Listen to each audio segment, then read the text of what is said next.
Hello everybody, it's your Sam here with another video. Today I want to start a little bit of a project that I want to do here on my channel, and it's going to be dealing with foreshadowing. Foreshadowing is a literary device used to hint at events to come, and it can be used in just about any media, whether it's poetry, books, movies, what have you. Foreshadowing is a tool that just about any artist can use. Foreshadowing can be very useful because it gives your readers or viewers a hint at what's to come, of course, but it gives them an idea of how deep and how hard you worked on your work. And it just makes everything kind of seem more put together, more polished, and just all around better for your audience's experience. Now, a lot of foreshadowing doesn't really get known until that scene comes to pass. So where you have a movie and you notice a knife in the scene, you might not even really realize that you notice a knife in the scene on that particular table until later on in the movie the main character picks up that knife and uses it to protect his or herself or their self. And yeah, that's a little bit of foreshadowing. It's the example of Chekhov's gun. Chekhov said if you put a gun in a scene, in the next few chapters it has to go off. And that is how foreshadowing is. So if you put something in a scene, then you must use it. Or if you put something in a scene, then you can have a reason behind it. And you can make all those English teachers and all the literary professors at every single college and school overanalyze your work and try to fill every single thing with meaning, even though you might not have meaning behind every single little thing. But in this series, I kind of want to show you how you can put some meaning behind certain things and therefore have a more fulfilled reader experience. As I said, this is going to be a series, and today I want to go over foreshadowing with colors. Now, this can be a splash of color just about anywhere. Your character can see a bird that is a particular color outside the window, or they can have certain attributes to their character where they're always wearing purple or black or a specific color, and that just guides the reader to understand their attitude, how the character is going to grow, and things like that. Red is usually associated with anger, a wrong, evil, bloodshed, sometimes death, but it's also associated with love and passion. As I mentioned before, if your character sees a bird outside their window, maybe it's a cardinal. It's a nice, lovely red color. It's a male cardinal, of course. And that can just foreshadow to maybe a murder that's going to happen in that room a little bit later on in your story. Or it could foreshadow to that particular character meeting their future love interest. Or it could just foreshadow to a simple scene of anger. Now, the different colors have different meanings, but a lot of them do tie in together. Black, for instance, is also a signifier of death, of evil, of sin, of guilt, of depression, and fear. Black is also a symbol of power. You know, every single power suit is mostly black or gray, or has at least some black to it. And it can also depict like a grief, and you can use the color black in just about anything. Maybe the windows are covered in black lace and that can depict some grief that's going to come up, or a death that's going to happen, or the appearance of a reaper in your little reaper comedy.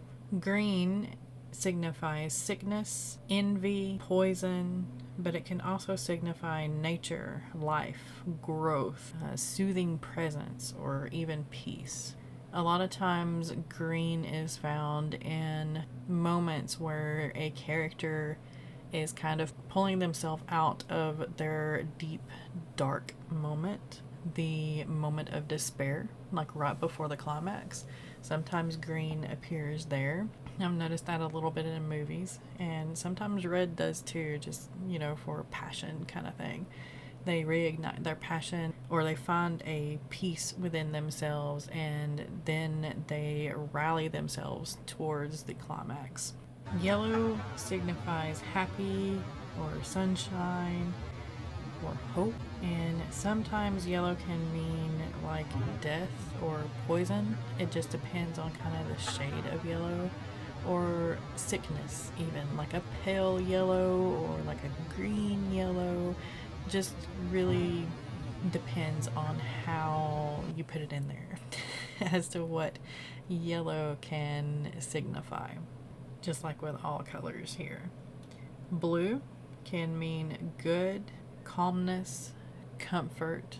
It can also mean death, like a cold blue, an icy blue, or watery blue that can signify death, or even sadness and depression.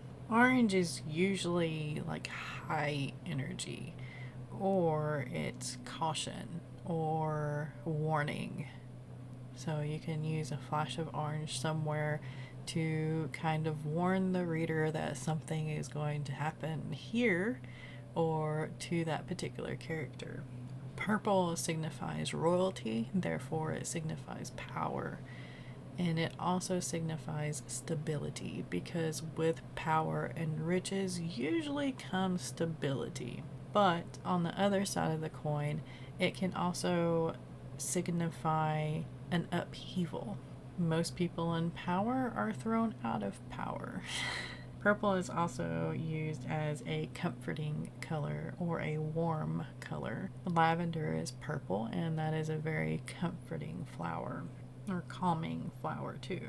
White is always depicting innocence, but if you see white somewhere, usually that white becomes sullied very quickly. So white, while it signifies innocence, can also signify the destruction of that innocence very soon. Gray is usually used for dullness, boredom, something like that.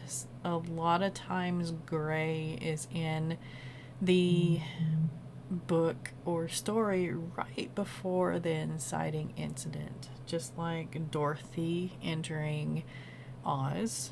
Her world was all grays and browns, very dull, very boring, and then she enters the world of really bright colors.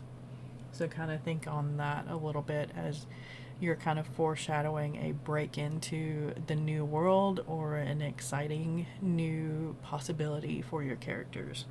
So yeah, that's just a light touch on the colors. Now, this can help with white room syndrome, which is what I've been dealing with a little bit here in my editing of I'm No Hero. I didn't realize that I had left out some descriptions here and there, and I am using the time to flesh out the descriptions to also make sure that there's some foreshadowing elements in the book as well, because I think that will help the reader along and kind of tie things together. And if the reader ever deems my book worthy of a reread, maybe they can pick up on those little hints and just feel accomplished. It's like putting a puzzle piece together. Now, not every single color that you put in your book really needs to have a meaning behind it. We are not going to overanalyze every little thing, because then our books will never get written. When you're foreshadowing, you get to hint at an exciting moment. You get to hint at some moment that's going to break your reader's heart. You get to hint at a moment where your character gains some kind of clarity on their life or their emotional status or something like that. Kind of put a little bit of thought on like your character's clothing, maybe their room. You can always start out with their room being pink and white, innocence and love and caring, and then the moment where the exciting incident comes and it destroys their life, maybe they find themselves in a room that is gray and desolate and black or blue because of depression and grief and the destruction that they had to go through. But then they see some kind of hope, and maybe they're moved into a room or a cabin or they're on the road and they see green everywhere with yellow happy sunshine, and there is new hope in their life.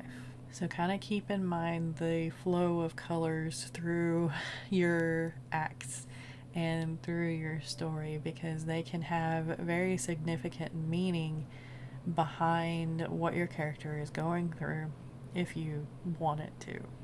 Another thing is, if you really want to foreshadow to a certain aspect of your story, say the reveal of a big bad, every time a character sees maybe something that they fear, like a spider or maybe a bird or something like that, maybe the bird is a certain color and maybe your villain has that color upon them all the time too. That's a nice little hint that your readers can have an aha moment once everything is revealed, like, oh my gosh, this author hinted at this so much, why didn't I see it? Or it could be, I saw that, I knew it, I knew it, I knew it. So depending on how you use foreshadowing is how you want your readers to feel. You want your readers to feel accomplished. You want your readers to feel in love with your book, and foreshadowing can help a lot with that. So I hope this little touch on foreshadowing with color helped out just a little bit to give you a little bit of an idea or maybe some inspiration for your work. For the foreshadowing series, next I'm going to be doing objects and sounds, and then I'll be doing flowers and plants, and I'll be doing animals and all that good stuff. So look forward to those. I will be going a little bit more in depth, especially with plants and animals, because those are little details that if you mention them, then they need to be important. And just like Chekhov's gun that I mentioned before, it needs to go off. It needs to mean something. Thank you for listening and watching the pretty trees that I have up here. And forgive me for not uploading a video on Sunday. I had some technical issues and therefore could not really upload a video. If you haven't subscribed already, make sure to hit that subscribe button and ring that bell so you can be notified of when I do upload videos. I upload videos every Sunday and Thursday. I go live every Thursday morning at 9 a.m. Eastern Standard Time, where we can get some writing together done or some productivity sprints behind our belt for the day. Make sure to like the video and comment down below if you have a favorite color, which I don't know a person who doesn't have a favorite color, and let me know how that describes your character. Again, thank you for watching. Be kind to one another, stay safe, keep writing, and keep being creative, and I will see you next time.